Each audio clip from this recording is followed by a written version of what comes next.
একদম ইনফরমালি বলতেছি, গত 11/1/2026 ভিকটিম যিনি, ওনারা ভিকটিম দুইজন, ওনারা চিটাং থেকে রওনা করে এসে গ্রিন লাইন বাসে রাজারবাগে নামার পরে ওনাদের যাওয়ার কথা ছিল বনশ্রীর দিকে। একটা সিএনজিতে ওঠেন। সিএনজিতে ওঠার পরে সিএনজি ড্রাইভার কতটুক জায়গা নিয়েছে, যেহেতু ওনারা চিটাং থেকে আসেন, ঢাকা শহরের রাস্তা ঠিকমতো ছিলেন না, তো ওনাদের মনে হয়েছে যে বনশ্রীর কাছাকাছি যাওয়ার পরে হঠাৎ করে সিএনজি ড্রাইভার বলছে যে সিএনজিটা নষ্ট হয়েছে, আমি একটু নেমে ঠিক করতেছি। তখনই দুই পাশ থেকে দুইজন এসে চেপে ধরে ওনাদেরকে চোখ টোক বেঁধে নিয়ে যায় একটা জায়গায়, নিয়ে ওইখানে মহিলাদের দিয়ে ওনাদের সাথে কিছু অন্তরঙ্গ ছবি তুলে তারপরে ব্ল্যাকমেল করা শুরু করে। Credit card, debit card use করে টাকা নেওয়া শুরু করে। বিভিন্নভাবে বুথ থেকে টাকা তুলছে, বিকাশে টাকা দিয়েছে। টোটাল 5,31,000 টাকা নিয়েছে। এবং ইন্টারেস্টিং হলো তারা দুজনই সাংবাদিক। যে দুজন ভিকটিম তারা দুজনই চিটাংয়ের সাংবাদিক।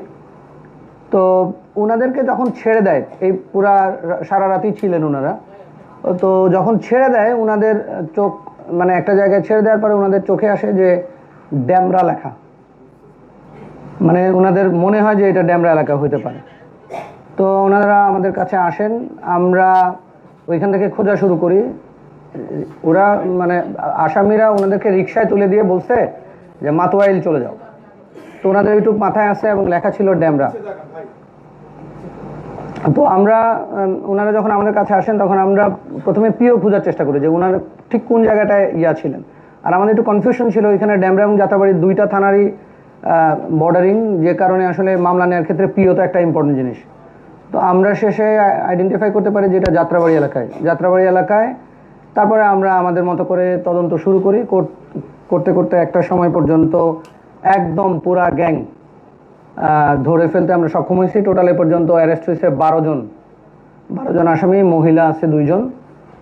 এখন যখন এই ঘটনা শুনছেন তখন এর মধ্যে থেকে ড্যামরা থানার আরেক ভিকটিম এসে বললেন যে ঠিক এই টিম আমার সাথে একই ঘটনা ঘটাইছে।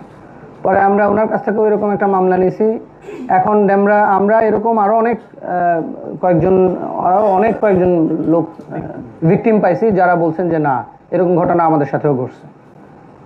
তো আমরা মোটামুটি পুরো ঘটনায় উদ্ঘাটন করতে পারছি এবং তাদেরকে অ্যারেস্ট করছি।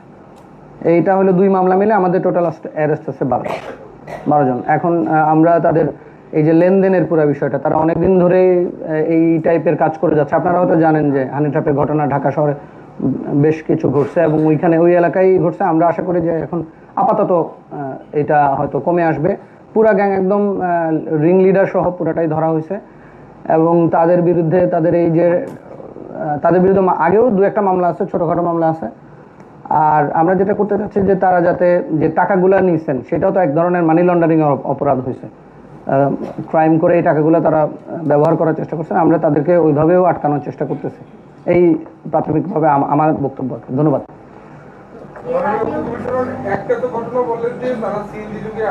হ্যাঁ,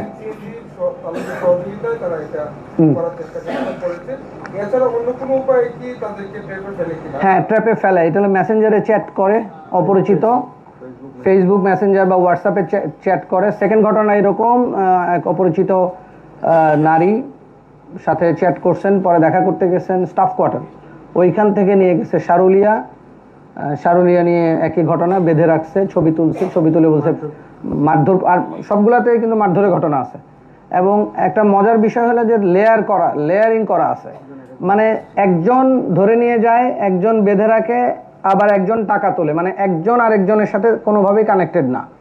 তো এটা আমরা আইডেন্টিফাই করছি। সেকেন্ড যেটা, ওইটা হলো যে চ্যাট করার সূত্রে দেখা করার জন্য স্টাফ কোয়ার্টার থেকে নিয়ে গেছে সারুলিয়া নিয়ে মারধর করছে, ছবি তুলছে, বলছে ইন্টারনেটে দিয়ে দেবো, তোমার ফ্যামিলির কাছে দিয়ে দেবো, টাকা দাও। ওইখানে অলমোস্ট 5 লাখ টাকা সোনার আংটি নিয়েছে।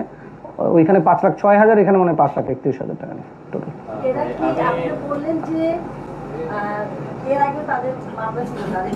হ্যাঁ, হ্যাঁ, হ্যাঁ,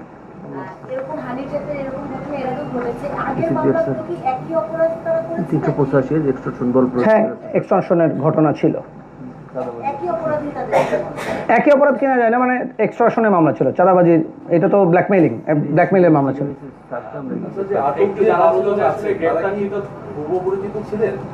তারা তো একটা রিং এর মেম্বার, বাট কাজটা যখন করেন তখন যার যার সেক্টর আলাদা আর কি।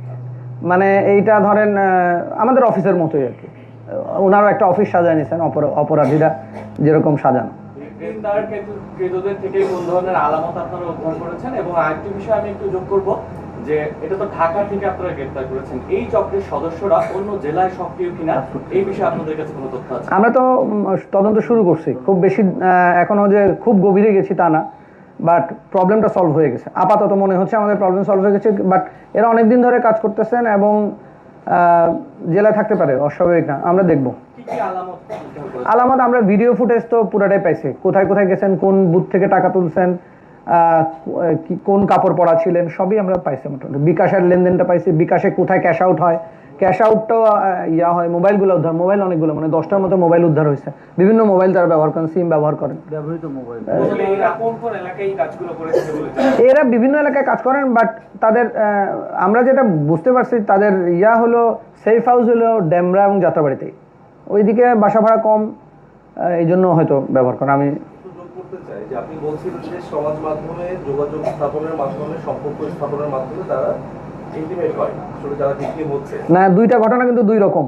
আচ্ছা, একটাতে পাইছি আমরা এরকম জার্নালিস্ট আসেন ঢাকায়, তাদের সাথে কি সেম ভাবে যোগাযোগ করা? না না না না না, তাদেরকে সিএনজি ড্রাইভারের মাধ্যমে ব্যবহার করে জাস্ট অপহরণ করে নিচ্ছেন, নিয়ে এই কাজগুলো করছেন। যেহেতু তারা সম্মানীয়, আপনাদের আমি তো বললাম দুজনই সাংবাদিক, বেশ সাংবাদিক, সিনিয়র জার্নালিস্ট, তো তাদের তো পারিবারিক সম্মান আছে, সবারই তো থাকে, তো ওইটা ব্যবহার করছে আর কি, ব্ল্যাকমেলিং, টাকা দিতে বাধ্য হয়েছেন, ক্রেডিট কার্ডের টাকাটা নিছে, টাকাটা বিকাশে টাকা নিছে, যার কাছ থেকে যেভাবে উনি ধাটকর্য করে দিচ্ছেন আর কি, যাতে ছবিগুলো অনলাইনে না আসে। আপনারা কি জানতে পেরেছেন যে এই চক্রটি ইতিপূর্বে আরো এই ধরনের ঘটনা কতটা ঘটিয়েছে? না, এখনো 100% আমরা তদন্ত আসলে শেষ করি নাই, শেষ করলে হয়তো বুঝতে পারবো। তবে মামলা যেহেতু আছে, আমরা দেখলাম যে মামলা আছে, ঘটনা তো রিসেন্ট, আমরা এটা আইডেন্টিফাই করছি, মামলা যেহেতু আছে আমরা তো আরো ডিটেইল জানবো।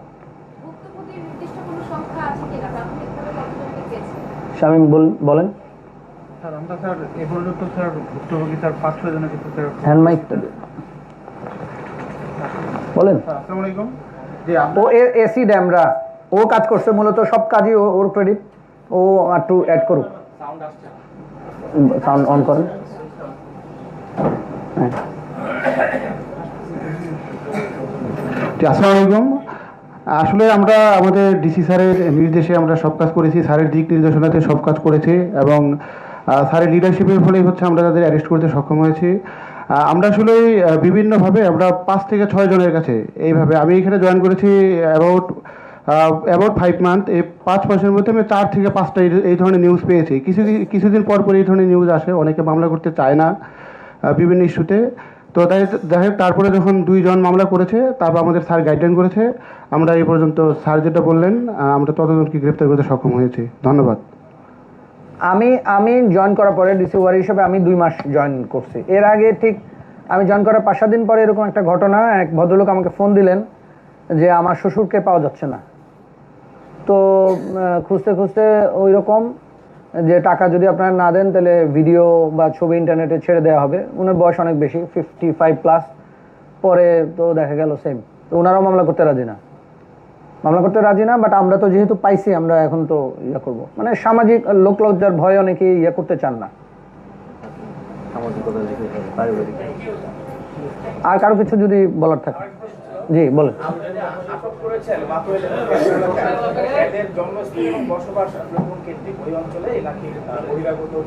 বিভিন্ন জায়গায়, বাট ওনারা, আমরা তো বললাম যে ওনারা সেফ হাউস বানাইছে, মানে যেখানে নিয়ে ভিকটিমকে টর্চার করেন এবং এক্সটর্শন করেন, ওইটা মূলত 2টা জায়গা আমরা পেলাম, একটা সারুলিয়া আর একটা মাতোয়াইল কবরস্থানের এইখানে কাছাকাছি।